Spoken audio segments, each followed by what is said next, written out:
We are at page 23. Oh, Dudley sat down heavily and grabbed the nearest parcel. All right, then.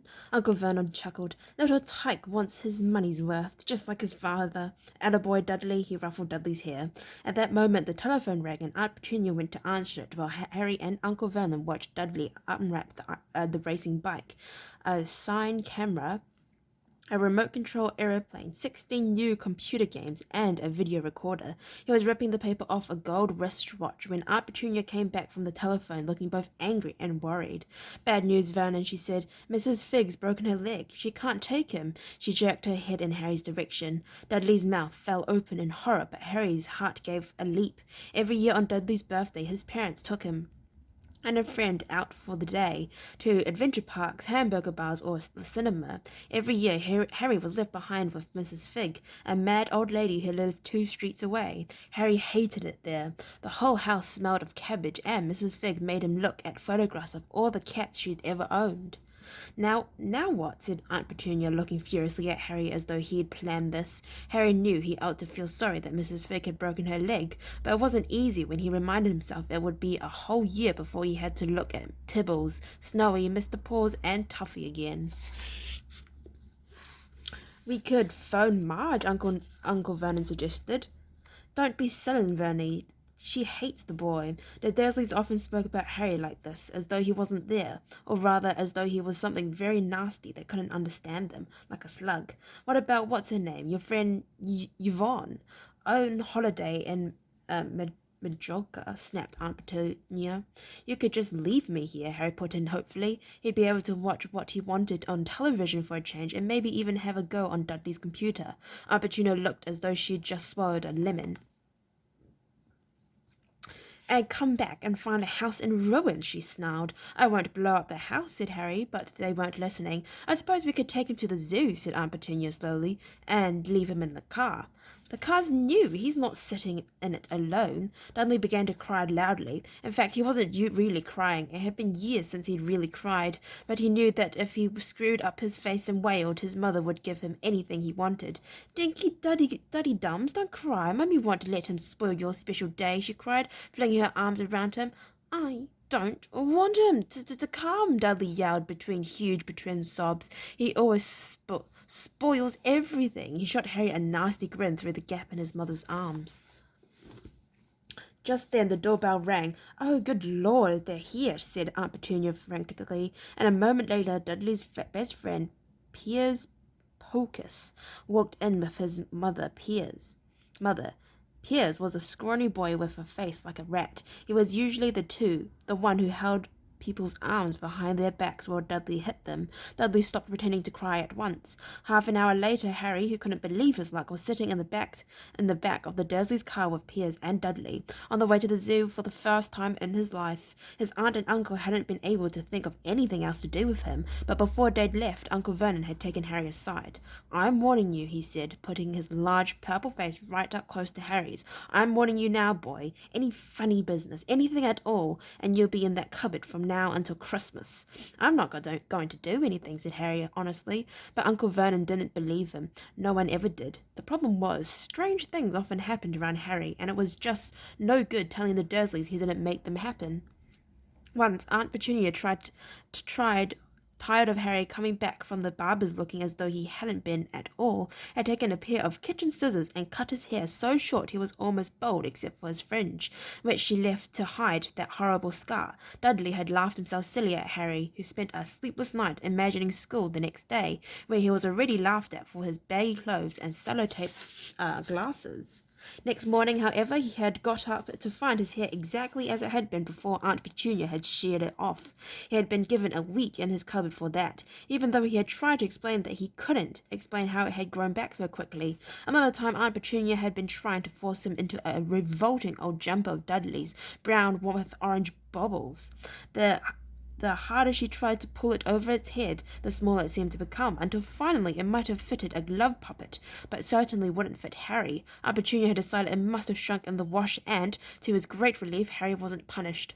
On the other hand, he'd got into terrible trouble for being found on the roof of the school kitchens. Dudley's gang had been chasing him as usual when, as much to Harry's surprise as anyone else's, there he was sitting on the chimney. The Dursley had received a very angry letter from Harry's headmistress telling them Harry had been climbing school buildings, but all he tried to do as he shouted it at Uncle Vernon through the locked door of his cupboard was jump behind the big bins outside the kitchen doors. Harry supposed that the wind must have caught him in mid-jump, but today nothing was going to go wrong. Nothing was going to go wrong. It was even worth being with Dudley and Piers to be spending the day somewhere that wasn't school, his cupboard or Mrs. Figg's cabbage-smelling living room. While he drove, Uncle Vernon complained to Aunt Petunia. He liked to complain about things, people at work, Harry, the council, Harry, the bank, and Harry were just a few of his favourite subjects. This morning it was motorbikes. Roaring along like maniacs, the young hoodlums, he said as a motorbike overtook them. I had a dream about a motorbike, said Harry, remembering suddenly. It was flying. Uncle Vernon nearly crashed into the car in front. He turned right around in his seat and yelled at Harry, his face like a gigantic beetroot with moustache. Motorbikes don't fly. Dudley and Piers sniggered. I know they don't, said Harry. It was only a dream. But he wished he hadn't said anything. If there's one thing that Dursleys hated even more than his asking questions, it was his talking about anything acting in a way it shouldn't. No matter if it was a dream or even a cartoon, they seemed to think he might get dangerous ideas. It was a very sunny Saturday, and the zoo was crowded with families. The Dursleys bought Dudley and Piers large chocolate ice creams at entrance, and then, because the smiling lady in the van had asked Harry what he wanted before they could hurry him away, they bought him a cheap lemon ice lolly. It wasn't bad either, Harry thought, licking it as they watched a gorilla scratching its head and looking remarkably like Dudley, except that it wasn't blonde. Harry had the best morning he'd had in a long time. He was careful to walk a little away apart from the Dursleys so that Dudley and Piers, who were starting to get bored with the zoo animals by lunchtime, wouldn't fall back on their favourite hobby of hitting him. They ate in the zoo restaurant, and when Dudley had a tantrum because his Knickerbocker glory wasn't big enough, Uncle Vernon bought him another one, and Harry was allowed to finish the first. Harry felt afterwards that he should have known it was all too good to last. After lunch they went to the reptile house. It was cool and dark in here, with lit windows all along the walls. Behind the glass all sorts of lizards and snakes were crawling and slithering over bits of wood and stone. Dudley and Piers wanted to see huge poisonous cobras and thick man-crushing pythons. Dudley quickly found the largest snake in the place. It could have wrapped its body twice around Uncle Vernon's car and crushed it into a dustbin. But at the moment it didn't look in the mood. In fact, it was fast asleep. Dudley stood with his nose pressed against the glass, staring at the glistening brown coils. "Make it move!" he whined at his father. Uncle Vernon tapped on the glass, but the snake didn't budge. Do it again, Dudley ordered. Uncle Vernon rapped the glass smartly with his knuckles, but the snake just snoozed on. "This is boring," Dudley moaned. He shuffled away. Harry moved in front of the tank and looked intently at the snake. He wouldn't have been surprised if it had died of boredom itself. No company except stupid people drumming their fingers on the glass, trying to disturb it all day long. It was worse than having a cupboard as a bedroom, where the only visitor was Aunt Petunia's hammering on the door to wake you up. At least he got to visit the rest of the house. The snake suddenly opened its beady eyes. Slowly, very slowly, it raised its head until its eyes were on a level with Harry. It winked. Harry stared, then he looked quickly around to see if anyone else was watching. They weren't. He looked back at the snake and winked too. Harry stared, then he looked. Oh, yeah. The snake jerked its head towards Uncle Vernon and Dudley, then raised its eyes to the ceiling. It gave Harry a look that said quite plainly, "I get that all the time." "I know," Harry murmured through the glass, though he wasn't sure the snake could hear him. It must be really annoying. The snake nodded vigorously. "Where do you come from, anyway?" Harry asked. The snake jabbed its tail at a little sign next to the glass. Harry peered at it. "Boa constrictor, Brazil." Was it nice there? The boa constrictor jabbed its tail at the sign again, and Harry read on. "This specimen was bred in the zoo." "Oh, I see. So you've never been to Brazil?" As the snake shook its head, a deafening shout behind Harry made both of them jump. "Dudley! Mr. Dursley, come and look at this snake! You won't believe what it's doing." Dudley came waddling towards them as fast as he could. "Out of the way, you," he said, punching Harry in the ribs. Caught by surprise, Harry fell hard on the concrete floor. What came next happened so fast no one saw how it happened. 1 second, Piers and Dudley were leaning right up close to the glass. The next, they had leapt backward with howls of horror. Harry sat up and gasped. The glass front of the boa constrictor's tank had vanished. The great snake was uncoiling itself rapidly, slithering out onto the floor. People throughout the reptile house screamed and started running for the exits. As the snake slid swiftly past him, Harry could have sworn a low hissing voice said, "Brazil, here I come, thanks, amigo." The keeper of the reptile house was in shock. "But the glass," he kept saying. "Where did the glass go?" The zoo director himself made Aunt Petunia a cup of strong sweet tea while he apologized over and over again. Piers and Dudley could only gibber. As far as Harry had seen, the snake hadn't done anything except snap playfully at their heels as it passed. But by the time they were all back in Uncle Vernon's car, Dudley was telling them how it had nearly bitten off his leg, while Piers was swearing it had tried to squeeze him to death. But worst of all, for Harry at least, was Piers calming down enough to say, "Harry was talking to it, weren't you, Harry?" Uncle Vernon waited until Piers was safely out of the house before starting on Harry. He was so angry he could hardly speak. He managed to say, "Go, cupboard, stay, no meals," before he collapsed into a chair and Aunt Petunia had to run and get him a large brandy. Harry lay in his dark cupboard much later, wishing he had a watch. He didn't know what time it was, and he couldn't be sure the Dursleys weren't asleep yet. Until they were, he couldn't risk sneaking into the kitchens for some food. He lived with the Dursleys almost 10 years, 10 miserable years, as long as he could remember, ever since he'd been a baby and his parents had died in that car crash. He couldn't remember being in the car when his parents had died. Sometimes when he strained his memory during long hours in his cupboard, he came up with a strange vision, a blinding flash of green light and a burning pain on his forehead.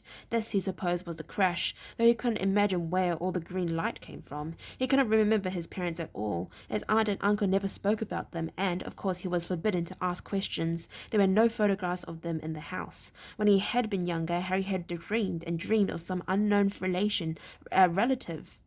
relation coming to take him away, but it had never happened. The Dursleys were his only family, yet sometimes he thought, or maybe hoped, that strangers in the street seemed to know him. Very strange strangers they were too. A tiny man in a violet top hat had bowed to him once while out shopping with Aunt Petunia and Dudley. After asking Harry furiously if he knew the man, Aunt Petunia had rushed them out of the shop without buying anything. A wild-looking old woman dressed all in green had waved merrily at him once on a bus. A bold man in a very long purple coat had actually shaken his hand in the street the other day and then walked away without a word. The weirdest thing about all these people was that very few seemed the way they seemed to vanish the second Harry tried to get a closer look. At school, Harry had no one. Everybody knew that Dudley's gang hated that odd Harry Potter in his baggy old clothes and broken glasses, and nobody liked to disagree with Dudley's gang. Right, Chapter 3, The Letters from No One. Oh, look at that, we made it to 30 minutes anyway. The escape of the Brazilian boa constrictor earned Harry his longest ever punishment. By the time he was allowed out of his cupboard again, the summer holidays had started, and Dudley had already broken his new sign camera, crashed his remote control aeroplane, and, first time on his racing bike, knocked down old Mrs. Figgs as she crossed Privet Drive on her crutches. Harry was glad school was over, but there was no escaping Dudley's gang, who visited the house every single day. Piers, Dennis, Malcolm, and Gordon were all big and stupid, but as Dudley was the biggest and stupidest of the lot, he was the leader. The rest of them were all quite happy to join in Dudley's favourite sport, Harry hunting. This was why Harry spent as much time as possible out of the house, wandering around and thinking about the end of the holidays, where he could see a tiny ray of hope.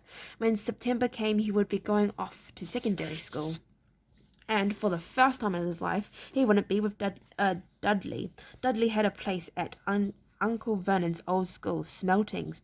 Piers Pocus was going there too. Harry, on the other hand, was going to Stonewall High, the local comprehensive. Dudley thought this was very funny. "They stuffed people's head down the toilet first day at Stonewall," he told Harry. Want to come upstairs and practice? No thanks, said Harry. The poor toilets never had anything as horrible as your head down it. It might be sick. Then he ran before Dudley could work out what he'd said. One day in July, Aunt Petunia took Dudley to London to buy his smelting uniform, leaving Harry at Mrs. Figg's. Mrs. Figg's wasn't as bad as usual. It turned out she'd broken her leg tripping over one of her cats, and she didn't seem quite as fond of them as before. She let Harry watch television and gave him a bit of chocolate cake that tasted as though she had had it for several years. That evening, Dudley paraded around the living room for the family in his brand new uniform. Smelting's boys wore maroon tailcoats, orange knickerbockers, and flat straw hats called boaters. They also carried knobbly sticks used for hitting each other with while the teachers weren't looking. This was supposed to be good training for later life. As he looked at Dudley in his new knickerbockers, Uncle Vernon said gruffly that it was the proudest moment of his life. Aunt Petunia burst into tears and said she couldn't believe it was her little Dudleykins. He looked so handsome and grown up. Alright, I'd like to thank you very much for listening to read up to page 34. If you'd like to listen to me read the rest of page 35 and some more, then please stay posted and hopefully I'll see you next time. Bye bye.